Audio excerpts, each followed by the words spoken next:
And also, I already did watch this movie last night. It's called The Missing, starring Tommy Lee Jones and Kate Blanchett. It's from the extended edition. The DVD's from the 2006 release.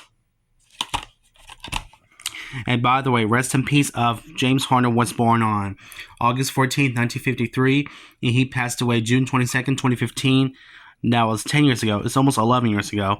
And finally, rest in peace of Mike Hill was born on, let's see, March 24th, 1949, and he passed away January 5th, 2023. That was 3 years ago. That's very sadly of James Horner, who's on the movies called The Missing and Legends of the Fall, starring Brad Pitt.